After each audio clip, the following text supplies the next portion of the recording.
How to go from average to shredded in 10 weeks. I always like making videos like this because a lot of you that watch my channel are sat like this on a fucking boatload of potential. You have just not uncovered it yet because you've tried conventional fitness advice. For the most part, it has not worked for you. However, the great thing about doing videos like this on the channel, it is real world evidence from real human beings, even the Americans. Only joking. I love the Americans. They're a big part of our community. But it's a real world evidence that our method from the Gorilla Platoon works. And what we do works here and gets real world results that look like this. So we're going to deep dive into how we achieved a result like this so you can copy it and apply it to your own transformation and become another one of our success stories. Actually, I had a guy message me last week on Instagram with some before and afters just from watching the channel. So just know this sort of stuff works. If you are new to the channel, welcome. My name's Tom Sergey. I run the Gorilla Platoon, which, as I just said, is an online physique transformation program where we get results like this and the one we're going to speak about today each and every week. And then we just chat about them online so you can apply it to your own life. Now, let's get straight in to the video and give you the value that you came for. The first thing you need to do if you're to get a transformation like this is sort your routine out. If I was to set a camera up and watch you for 24 hours, I guarantee I could pick many holes in what you do within a 24-hour period. And really, it probably wouldn't take too much for me to fix to actually get you in good shape. Now, if we were to go for a typical day in the life, we've got the current version of you and how you live. We've also got the 2.0 version of you and how he would live. This is one of the main catalyst behind how we get the results we do. When the members join, they will literally watch a lecture on how to create the 2.0 version of them. So they will know who they need to become and how they need to act within a 24-hour period. So straight away, like cardinal sins in the current version of you is you wake up at, let's say, whatever time and you snooze the alarm. So straight away you're off to a loss because you're basically saying, my dick's not hard this morning, I'm just going to like snooze it and then wake up in 30 minutes. This is not the way you want to be. You want to wake up in the morning with a fucking boner ready to get to work. So cardinal sin number one is snoozing alarm. From there, and what people tend to pair that with is just like blue light social media or messages straight in your face first thing in the morning. The problem with that is you'll wake up in the morning fresh. Well, you will if you've followed the routine, you've slept properly. If you then go straight on the phone, you can't be creative because your attention has now been pulled to whatever you can see in front of you. So then because of this, you lose your like focus and direction and what you wanted to do. You're now at the mercy of whatever it is you've watched and emotions have been pulled away from you. So you come off a center line. If you're going to go from A to B today, straight away you've gone from A to like fucking A point K around here, and you need to try and get it back on. What people will then do is you'll eventually get up half an hour later, and then if you do at all, which you probably don't, you won't weigh yourself. So just a little subtle thing of weighing yourself every day is what's going to keep you accountable towards the goal you're on. Whereas if you don't weigh yourself, you're not accountable, you don't know what you weighed, and you can kind of be very slack with your day-to-day actions. But if at the very first thing in the morning you weigh yourself, it sets your mind up for how you're going to act for the rest of the day. A lot of you then will drink some form of a hot drink. So we're talking coffee or something like that straight away. But you don't want to do that. You want to drink some water and some electrolytes because you've just been asleep for X amount of hours and you'll be relatively dehydrated. So you want to do that next. And then what most of you do will rush around to whatever you've got on next rather than just getting out and getting some light inside your eyes. We can see here this is the first 30 minutes of the day. If this is garbage, the rest of the day is built on literal garbage. So you're just going to keep doing that. You then go to whatever you do for your profession, not optimally, and then you'll be pulled from pillar to post with that. So you'll do your day's work, nice, and then what will tend to happen is you'll be quite tired from the end of the day because probably didn't sleep that well. Straight into blue light, coffee in the morning, maybe a hot shower, and then you'll start to crash mid-afternoon or later in towards the end of the day. The thought of then doing fitness is kind of, you'll pull yourself to do it, but it won't be that productive. And then you'll be into the evening where, again, because you didn't dial in the whole of your day, when you're weaker later on in the day, I can bet my bottom dollar you're not going to dial anything in there. So then you will just be like the mercy of whatever your monkey on your brain is going to try and get you to do. And then that's why you don't go to bed on time, because honestly, there's so much more fun things to do than go to bed at 10 p.m. Like, especially if you've got your phone in your hand, I guarantee you could keep yourself up for hours, which is what most human beings do. It's hard to just cut off the phone and actually go to bed. And I understand this because I've been this guy on this side of the routine. That's why I know it's cat shit. That's why I know it's like you're living like a subhuman version. And that's why I know to teach it to my people not to live like this, because that's not going to get you any level of results whatsoever. So we've got to fix the routine. Absolutely got to fix the routine. And let alone if I didn't even talk about food, but if you've not planned what you're going to eat for the day and you're eating foods that you didn't prep at home, I can guarantee you're going to eat a lot of garbage, which is also going to set your mind off the wrong way. The problem with this is, at surface value, it doesn't sound that bad. The problem is a lot of your actions and what you put into your body are going to dictate the thoughts you have as well. And when they get corrupted, then it's really catastrophic, because if the thoughts you have been corrupted and they're slightly negative and pessimistic, how on earth are you going to be able to get in shape if you've got slightly negative and pessimistic thoughts because of the way you've lived a 24-hour period? But to be honest, that's how most average people are living a day-to-day life. So I can understand why it's fucking nails to try and get anything done when you've set your life up like this. So I'm going to tell you how I personally will live a 24-hour period, and then how you can also apply this to your life. This is what my members do first. So you will go to bed at the same time every night. Now, when you do this, your phone lives across the room. I'm all for setting an alarm, because otherwise you'll just sleep until fucking Kingdom Come comes in, and you've probably got things to do. So I'm all for setting an alarm, but the phone lives across the room. Why? Because it means you have to get out of bed to turn the motherfucker off. So for me, the alarm will go off at 6. I'll wake up, I'll draw back my curtains, and I'll make my bed. Done. Lights come on as well. I'll then go into the bathroom, use the bathroom, and then I'll jump in a cold shower.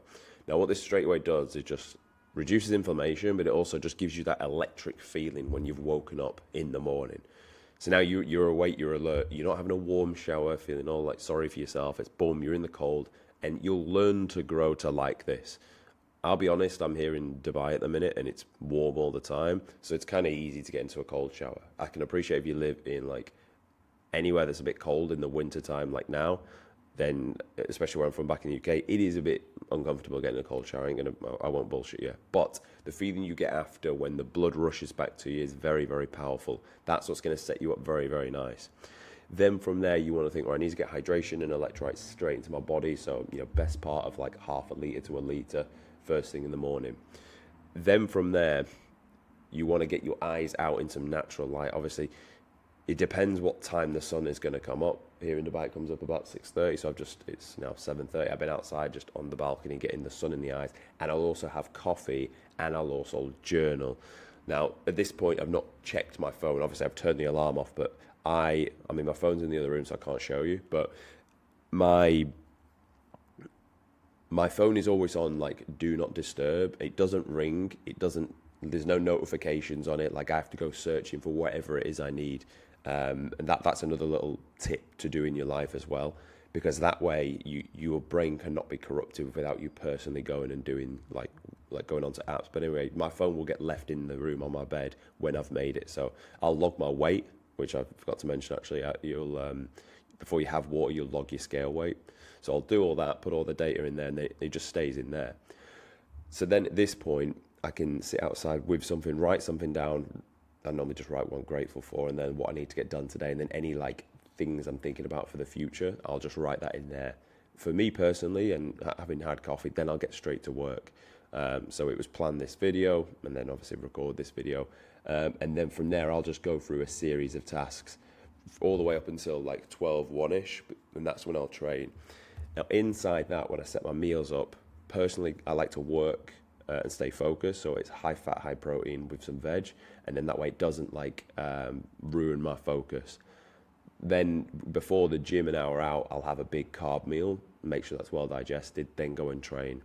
Then when I come back from the gym, another decent carby meal, and normally some steps will get done then, because after the gym I'm generally, because you've gone to failure, pretty fucking cooked. So the thought of like training hard is not really that.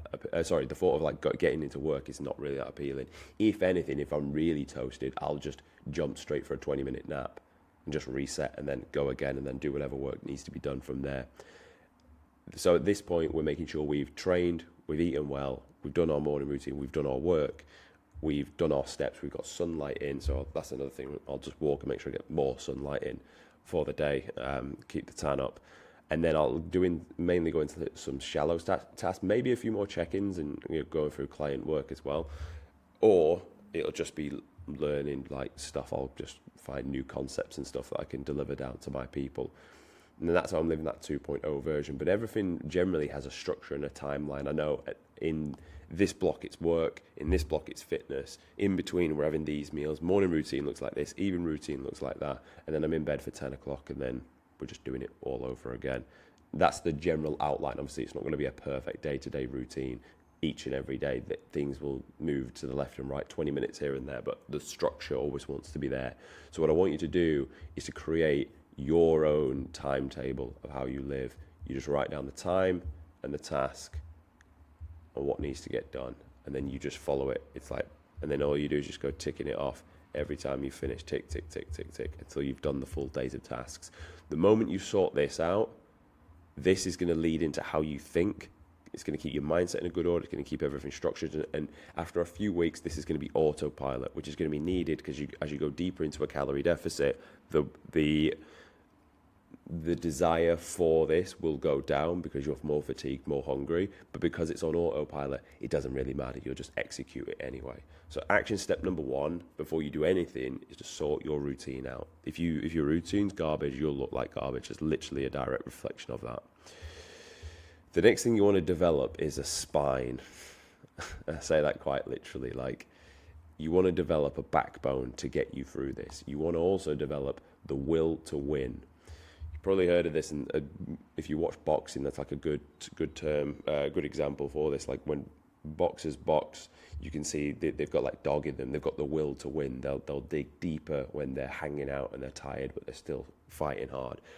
You need to develop that. Now, a lot of you won't have this just because of the way you've lived your life so far, and it's okay. Like, not everyone does. Luckily for me, I joined the army at 16, so this was like in me at a very young age because it had to be, but a lot of you won't. So what I want you to do is I want you to use getting from average to great shape to develop the will to win. It's going to be your vessel you use to develop the will to win. Now, some like literal autistic, like this is when you'll develop. It will be 8 p.m. You'll have 5,000 steps to do, but you'll be hungry, fatigued, and you won't really want to go and do them. That in that moment, going out and getting them done, that's you developing the will to win. It will be your thinking, I've got X amount of calories left. My meal plan says to eat this, but could I squeeze this in? And still be within calories. But when you say no, let's stick to only the meal plan, then you're going to develop the will to win. So you're going to be tested for this many, many times. You're going to be tested to see, have you got a spine and a backbone? And a lot of people don't. A lot of people, when it gets a little bit hard, they're like, I'll just switch and do something else. Because they just want to get to the result without burning the least amount of calories, like mental and physical effort calories as possible. People want things as efficient, as quick, and as easy as possible, which I get it as a human being. I understand that's just the way our brain is kind of wired up. But if you want anything of real value, most things come on the other side of work. I made a video yesterday saying how you need a certain amount of discipline points to get certain outcomes in life, and there's literally no way around it unless you're going to get things gifted to you. But then I make the argument that if someone's going to give something to you, you won't value it anyway because it didn't make you the man you needed to become to get that thing. It just simply was given to you, so it came easy. You won't value it the same. So you want to develop the will to win. And I make this point to you because you'll go through the transformation, and without knowing that, you'll think, this is kind of getting a bit hard, and it's just a bit shit, really, isn't it?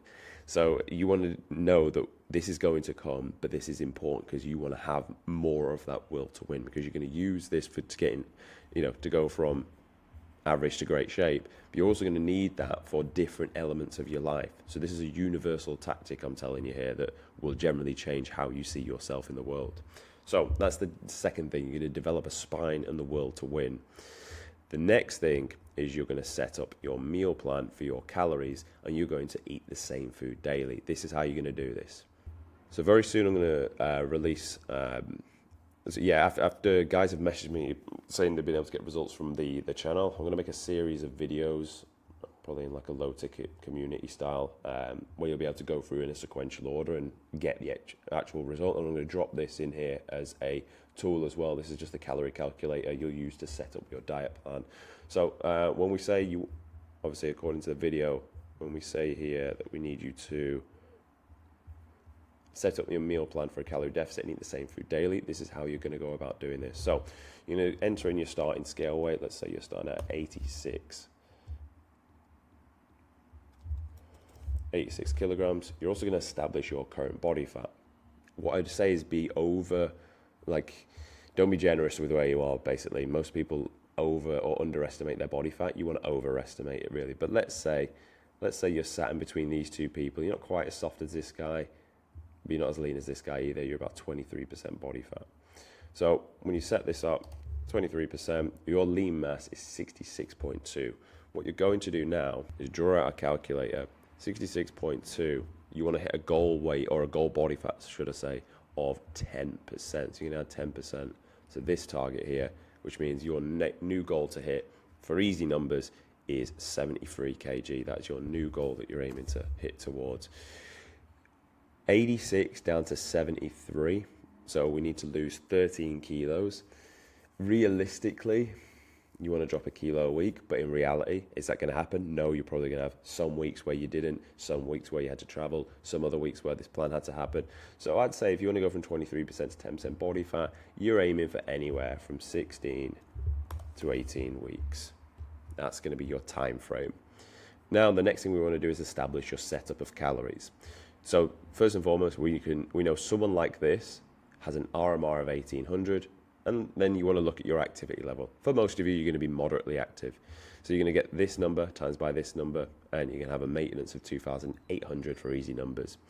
You're then going to go into a deficit, which if you're 23% body fat, I'd be dropping this by 0.5. You can do a 2.5, but that'd be for someone that's a little bit leaner. So you're going to start on 2,300 pretty much calories. This guy needs 160 grams of protein. Again, I'm rounding all these numbers up here to the nearest 10, because his lean mass times 2.4, that's how you establish that number. Fats is set to 20% of this target, the rest you're going to fill with carbs.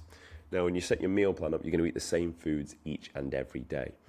What I would say is you want to pick many fibrous foods. So when we're looking at carb options, we're picking potatoes and oats, and we're also adding the fiber from the veg. So we're talking spinach, we're talking mixed of all these, and then fruits as well, where we're picking like berries, we're talking kiwis, we're talking pineapple, good nutrient dense veg. When you're picking your protein options, you want a mixture of lean and fatty, depends on the amount of calories you've got to play with. So we're talking red meat, we're talking salmon, and then we're talking chicken, turkey, whitefish, tuna, and then eggs as well. Obviously, it's a blend of both fatty and lean, because it does have obviously a good amount of fat in there, which again, you can get your fats from animal sources, or you can add in there things like nuts and also olives, dark chocolate as well. So you're going to eat the same foods each and every day when you set up this meal plan. Why do I make you eat the same foods each and every day? Because you want this to feel like autopilot. Also, it will make it easier. Yeah, sure. It'll make your shopping list easier. It'll make prepping it easier because it'll be 2 meals at the same time. What you're also going to find is what sits well for you. People like variety with their foods, and then wonder why they have fucking indigestion and they get bloated off certain foods and they still keep eating them, or they get spots off certain foods or whatever. Because certain foods in your body, for the way you're genetically set up, they don't go with your pH scale. Everyone remembers a pH scale from fucking science class. Well, basically, if you put too much of one thing in your body, it swings you out the balance, and your body's fucking alkaline as fuck, or whatever it is, or it's too acidic. So you want to find what foods work well for you and eat those every day, because food is fuel. Don't be a little fucking white girl about the situation. Oh, I need variety in the food I eat. You don't. You need to know, as a man, what food fuels your body for the best performance in your work, in your career, so your brain sharp, and also in your athletic career in developing your body. You want to know what foods sit the best for you. Some of you might like rice, some of you might like oats, some of you might like potatoes, others might fucking be farting all day off potatoes.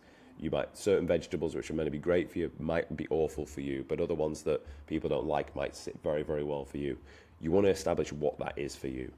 It may take a little bit of experimenting, but once you've found it and you've got it, you don't change it, because that's what works well for you, for your brain and your body, which that's all food really was for. Don't get me wrong, you can eat, like, I mean, not while you're on plan anyway, but yeah, in fact, yeah, let's not even go down that route. The goal here was to get shredded. It was go from average for shredded. This is a hard action step. Do not skip this. The next thing to understand is output is now your new friend. So if you're going to go from this to this, you're going to need to do steps and you're going to need to do cardio. That's the long and short of it. So when you are doing this, you're going to set a step target to hit every day. 10,000 steps as an absolute minimum. That's like basic human function. You need it for good blood flow. You need it for good mental clarity. You need it to relieve stress anyway. It will bring your cortisol down. It's good for you. You get out in sunlight, you walk. So as a non-negotiable, from this day forward, you will do 10,000 steps each and every day. And if you don't do it, you're just a little bitch and a subhuman, and like that, you're not going to get in shape ever. That needs to be your mindset. Like, if you don't get 10,000 steps a day, you are like literally pathetic. Now, you can push that number up a bit higher, or you can do formal cardio. What's the benefit of formal cardio? You'll get a fit, healthy heart and won't die of a heart attack. That's an important thing to understand. But you can also use it then to drive fat loss. How will you use this? Well, you'll start on a baseline of 20 minutes daily, nothing too crazy, and then you'll increase that when you don't see drop-offs on the scale. So I like to keep your food a bit higher. Notice how from the calorie calculator we started at 2-3, so a 500 calorie deficit. Then from there, if I can drive your fat loss through cardio, you're going to keep that food a lot higher for a lot longer. Higher food will mean more energy to train in the gym. More training in the gym means more ability to build and retain muscle tissue. So we're going to use cardio to get that in. Again, this comes back to routine. Find the time in your routine to do the steps, to do the cardio, because what else would you rather be doing than like relieving stress, thinking about the future, or getting a fit and healthy heart? Like, what else would you want to be doing at that time? These are pretty like life-changing important things to do. So like, if you say you don't have time, find time. And that's why I started this video with routine. Next thing is to train to failure. So the only thing that really matters when it comes to building muscle is your ability to make the body do something it didn't do something the time before. Now, of course, when you're training, there are a few factors to consider. You first and foremost got tempo. This is the speed of the repetition. So you'll go 3 seconds on the way down, pause for a second at the bottom. It'll take 2 seconds / 4 seconds to get the weight back up. And why do I say this? Well, reps 1, 2, 3, 4 will take 2 seconds. Reps 8, 9, 10, 11 will take 4 seconds, or 3, then 4 seconds, because of you'll get fatigued and you're getting close to failure. And you'll pause for a second at the top, reset and go again. You will make sure you lift the weights with good range of motion, i.e. you go deep on the way down. This is another important factor. You will make sure you train with the right arm path and you hit the working muscle. So if you're training your lats, you're going to think about your elbow coming down towards your hip. Draw a triangular back here with an arm up here. Lats are sat here. Here's his legs. He needs to get his elbow, which is here, down towards the hip. Bang, because that's what's going to shorten the lats. So you need to think, where does the muscle start? Well, the lats finish up on the humerus and they start down by the hip. Okay, well, I need to get my elbow towards my hip. Done. But then with that, the most important thing is you train with intensity and you train to failure. So get these 3 ticked off. Fine. Week 1 of program, nail all these off. Week 2, you're making sure you train with what's known as 0 reps in reserve, 0 RAR. That's what you're going for here.